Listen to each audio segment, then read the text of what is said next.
bersama Kominfo Newsroom. Pemerintah menyoroti penyebaran varian baru virus COVID-19 yaitu varian Omicron. Pada Kamis 26 November, di Afrika Selatan telah mengumumkan munculnya varian baru virus tersebut di negara mereka dan Botswana.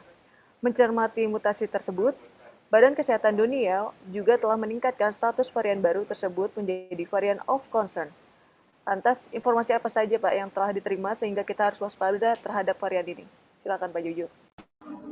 Ya, Rosi dan juga pemirsa JPR TV, ini memang cukup mengagetkan ya di tengah mulai bangkitnya ekonomi, mulai bangkitnya aktivitas, sudah ada rencana untuk kembali acara-acara konser, kemudian aktivitas olahraga, sudah ada lagi di Bali sudah berlangsung 3 turnamen bulu tangkis internasional berturut-turut, semua dipusatkan di Nusa Dua. Meskipun dengan kehadiran penonton yang amat sangat terbatas, kemudian di sepak bola juga terus bergulir, Liga 1, Seri 1 di Jabodetabek, Jawa Barat, Seri 2 di Jawa Tengah, di IY, Seri 3 juga di Jawa Tengah, dan nanti rencananya di Bali.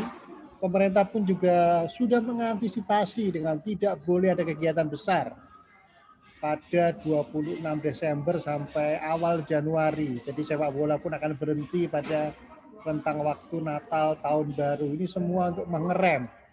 Kita kan antara gas rem untuk COVID agar tidak meledak seperti pertengahan tahun ini ya. Tadi disampaikan Mas Tomo sampai 56.000 orang positif dalam satu hari misalnya. Tapi di tengah-tengah kegembiraan itu mulai pulihnya skema-skema pembelajaran tatap muka, kini ada bahaya baru. Varian Omicron, ini virus corona yang baru yang didapat dari Afrika Selatan. Karantina kalau teman-teman dari luar negeri masuk ke Indonesia harus masuk hotel dulu 5 hari, kemudian menjadi 3 hari, sekarang ditingkatkan lagi menjadi 7 hari. Itu pun kalau dari negara-negara lain. Tapi kalau dari negara-negara yang diwaspadai Omicron itu, maka harus menjalani karantina 14 hari. Kalau Anda pulang dari Hong Kong atau pulang dari sekian negara Afrika, hampir sekitar 10 negara ya, Afrika Selatan, Botswana, Namibia, Zimbabwe, Angola, Zambia, Lesotho, kadang-kadang ada juga lah rekan-rekan kita yang pergi urusan bisnis ke sana, terutama Afrika Selatan ya. Nah itu harus 2 minggu karantina, orang kita maupun WNA yang datang dari sana. WHO pun juga menekankan bahwa Omicron ini punya tingkat penularan tinggi dan mampu menurunkan sistem imun tubuh. Gambar-gambar sudah ada di luar negeri, Jerman misalnya sudah menyiapkan rumah sakit militer agar tidak sampai Omicron ini memasuki kota-kota besar, negara-negara, daerah-daerah atau wilayah-wilayah yang rawan, biarlah itu hanya di klaster di tempat-tempat tertentu saja. Jadi sekali lagi memang kita harus waspada. Sampai sekarang pemerintah masih mengatakan vaksin yang kita terima itu masih cukup.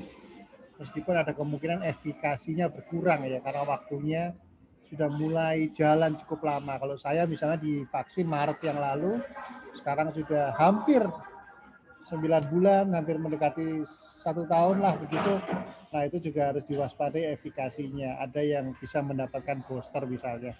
Tetapi overall vaksinasi sendiri kita masih belum pada angka yang signifikan. Jadi itu harus terus digenjot hingga mendekati herd immunity, 60%, 70% warga, apalagi sudah sekian ratus gelombang kedatangan vaksin di Bandara Soekarno-Hatta, kemarin 153 begitu ya, tahap kedatangan vaksin. Jadi kita sekali lagi tetap menjaga jarak, tetap protokol kesehatan. Sehari-hari pun saya sekarang sudah naik Transjakarta begitu, sudah tidak ada lagi pembatasan tempat duduk, tidak selang-seling. Begitu pula naik pesawat pun sudah tidak lagi ada kursi yang dijeda, meskipun tetap aturannya tidak boleh makan di atas perjalanan demikian. Jadi tetap kita harus waspada protokol kesehatan dan juga menggenjot vaksinasi, termasuk nanti ada kemungkinan vaksin booster, Rosi. Jadi itu yang kita harus waspadai. Kita sangat berharap tidak ada gejolak di awal tahun sebagai report dari libur Natal, Tahun Baru, Nataru istilahnya. dan juga Omikron. Kemarin-kemarin katanya ada Delta, ada varian-varian lain. So far kita bisa mengantisipasinya. Semoga varian dari Afrika Selatan ini terus kita berdoa, terus kita berusaha tidak menjadi masalah baru. Disebutannya varian B11529 ya, tapi sudah disebutkan Omikron begitu. Kita harap kali ini tidak bisa jadi masalah besar dan semua daya upaya sudah dilakukan, baik secara medis maupun secara persuasif himbauan-himbauan kepada masyarakat, Oji. Baik, Pak Jojo. Pak Tomo bisa menambahkan, lantas apa saja langkah yang diambil oleh pemerintah agar tidak ada kasus impor nih Pak? Sehingga masyarakat bisa terhindar masuknya varian unicorn, terlebih momentum akhir tahun ini biasanya mobilitas meningkat. Pak Tomo. Iya, menambahkan dari Mas Ojo ya bahwa upaya yang dilakukan pemerintah ya pertama terkait dengan antisipasi maksudnya varian-varian baru COVID-19 ini, salah satunya ya tadi ya Delta mungkin kemarin sudah lewat, kemudian ada lagi Omicron begitu. Nah ini salah satunya tadi itu pengetatan pintu masuk ya. Kemarin juga berdasarkan pertimbangan dari epidemiologi, pemerintah sangat mendengarkan itu. Selain pengetatan, tadi juga pemerintah mengintensifkan melakukan genome sequencing ya. Ini salah satu yang efektif. Ternyata ketika kemarin kita mengalami gelombang kasus COVID di pertengahan tahun ya, bahwa banyak varian-varian ini justru sudah masuk tapi tidak terdeteksi. Nah ini beberapa hasil testing yang dilakukan oleh kita terutama terhadap orang-orang yang sudah positif COVID-19, hasil testingnya itu kemudian dianalisa kembali, terutama juga bukan hanya yang positif COVID dari hasil dia dirawat di rumah sakit, tetapi yang terdeteksi positif setelah melakukan perjalanan, misalnya dari luar negeri, kemudian dia positif gitu ya, terdeteksi positif, maka genomnya ini langsung diteliti oleh tim. Nah, ini apakah memang ada di situ potensi terjadi mutasi atau tidak? Nah, jika memang ada potensi itu, maka langsung melakukan isolasi tersendiri. Jadi isolasi yang sangat masif. Ini terutama terkait dengan pasien-pasien yang diduga membawa varian-varian baru ini yang berpotensi terjadi mutasi di dalam negeri. Itu langkah kedua ya, setelah selain dari pengetatan. Kemudian yang ketiga tentu kita terus memasifkan program vaksinasi tadi itu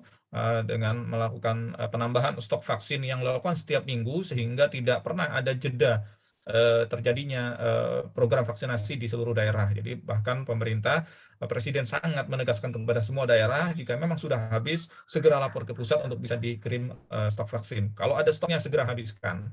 Nah itu. Kemudian yang ketiga tentu terkait dengan sosialisasi kembali penegakan protokol kesehatan. Ini diakui memang oleh pemerintah bahwa terjadi penurunan begitu kita melakukan relaksasi kegiatan mobilitas kita, terutama di ekonomi. Nah ini pemerintah kembali menegaskan bahwa protokol kesehatan sudah menjadi mutlak harus kita jalankan sehari-hari. Ini menjadi langkah terakhir guna mengantisipasi masuknya varian baru, mengingat kita sangat melihat mungkin ya secara umum di jalanan, kemudian di tempat-tempat fasilitas umum mulai menurun nih, orang yang pakai masker mulai mengabaikan, kadang tidak pakai masker atau mereka tidak menjaga jarak dan sebagainya. Nah ini pemerintah kembali menegaskan kepada semua pihak, kita secara pribadi juga kepada sektor-sektor esensial ya, pelaku-pelaku usaha untuk sama-sama ayo kita kembali menegakkan protokol kesehatan sehingga antisipasi kedatangan varian baru ini betul-betul kita hadapi secara